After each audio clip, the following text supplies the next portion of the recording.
When you react to someone or something, and you turn on that fight or flight nervous system, there's an imbalance that's taking place in your brain and body because the chemicals of stress arouse us because there's danger out there, or there's some threat, or we can't control or predict something, or that we have a perception that things can get worse.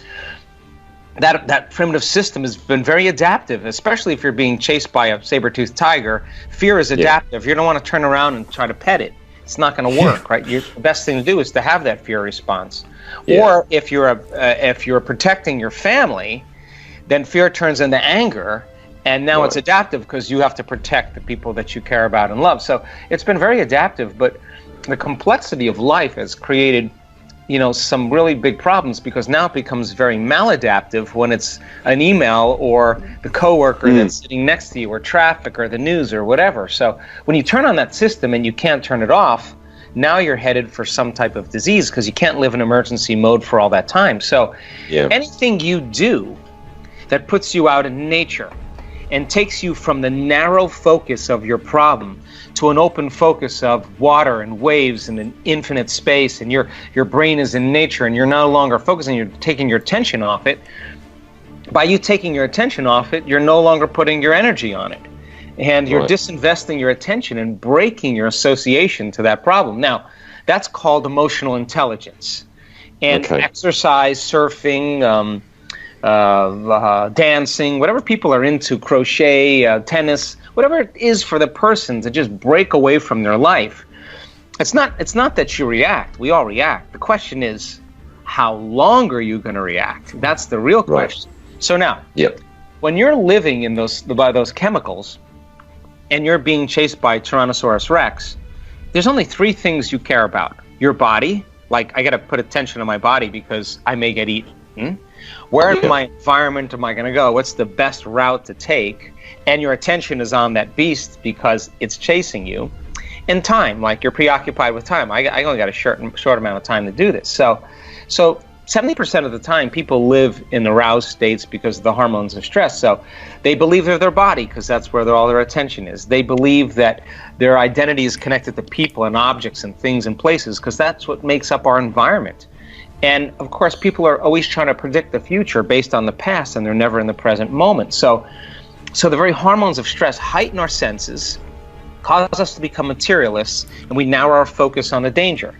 That means then, the more the emotional reaction you have to that email, the more you'll pay attention to the person who sent it.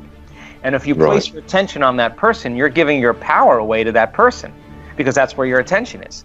So by you breaking free from your emotional reaction, you disinvested your attention, and now you broke the refractory period of that emotion. Some people will do that for days, right? And it'll turn into a mood and then a temperament. So why meditation, to answer your question?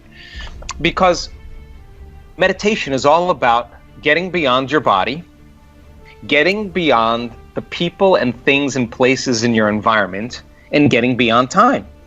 And if you can forget about your body, you become nobody. If you forget about the people in your life, you become no one. If you forget about the things you own, you're nothing. And if you're not thinking about where you need to go or where you're sitting, you're in nowhere. And if you're not thinking about time, you're in no time. And that's the moment you're no longer putting any of your attention on anything material. And now you pure consciousness, and that is the moment you start walking through the door to the quantum field. And you can't enter the quantum field as a somebody. So point number one, the purpose of meditation is to get beyond yourself.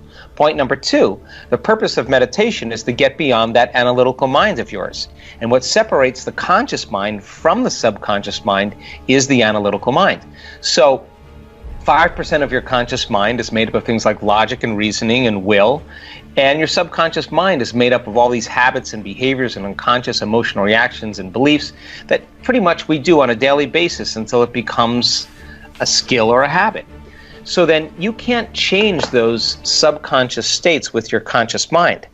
So it turns out if you can teach someone how to slow their brainwaves down from that aroused beta state into alpha, and begin to slow the brainwaves down into theta, now they're in the operating system where they can begin to make those changes in the subconscious. So then we teach people how to regulate their states, and it isn't actually hard. All it requires is you to just follow some certain instructions, just like you would learn how to surf. And if you follow the instructions and you do exactly what we tell you to do, we've got thousands and thousands and thousands and thousands of scans to say that just because you think you have a busy mind doesn't mean that you can't meditate. Actually, you can. Right. So then, as you practice this and you find that you're heading towards your email, or you're heading towards what you did yesterday, or you're thinking about what's going to happen tomorrow, and you become conscious and you back up and you stop and you return back to the present moment, you're carving a path neurologically between your conscious mind and your subconscious mind. And if you get good at it, you change your brain waves in 4 seconds or 5 seconds or 9 seconds like everybody else. We've measured it. So if I can do it, you can do it, because I have a pretty busy analytical mind. So that's number 2. The third thing is that meditation, the exact translation of the symbol that's used in ancient texts, means to become familiar with.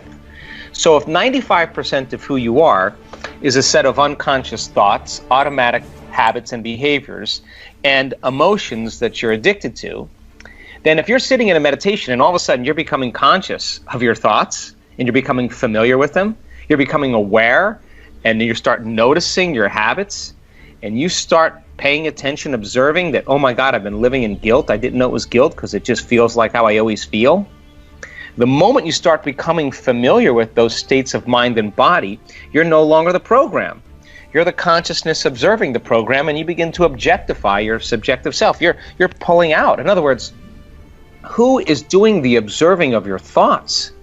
That's who you really are when you're conscious and you're not immersed in the program. So then, that's the old self. So now, how you think, how you act, and how you feel is called your personality. And your personality creates your personal reality. So if you want to create a new personal reality, you got to change your personality.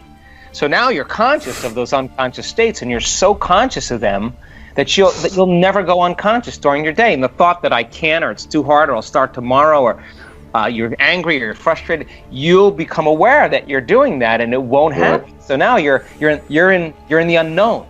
So then you say, all right, what thoughts do I want to fire and wire in my brain? What thoughts do I want to put my attention behind? What behaviors do I want to demonstrate today? And the act of closing your eyes and rehearsing your behaviors, if you're truly in the present moment, your brain does not know the difference between what's happening in your outer world and what's happening in your inner world. The thought becomes the experience. Now, the moment that happens, you're installing the neurological hardware in your brain. And if you keep repeating it, the hardware will become a software program. And who knows? You may start acting like a happy person. Well, that's because you installed the circuits. Nothing magical there. You may start thinking in more unlimited ways. Well, why? Because you installed those circuits. And then here's the tough part. Can you teach your body emotionally what that future will feel like before it happens? That means you can't wait for your wealth to feel abundance. You can't wait for your healing to feel wholeness. You can't wait for your new relationship to feel love. That's the old model of reality, of waiting for something outside of us to take away the emptiness inside of us. But the quantum model of reality is actually doing the opposite. The moment you start feeling whole, your healing begins. The moment you're in love with yourself and in love with life, you create equals. The moment you start generating worthiness and abundance, your wealth starts to appear. Now you're causing an effect. So then, if you keep doing that, firing and wiring and trading guilt for abundance or wholeness, it'll begin to become familiar to you, and it'll start getting easier and easier and easier, and that will become the new habit. Then all of a sudden you start having these synchronicities, these coincidences, these crazy things start appearing in your life out of nowhere, because you're no longer the same person. Your personal reality is connected to a new personality, and when you see those feedback mechanisms, you start seeing those things happen, you start believing that you're more of a creator of your life, and now you do it with more passion and more conviction.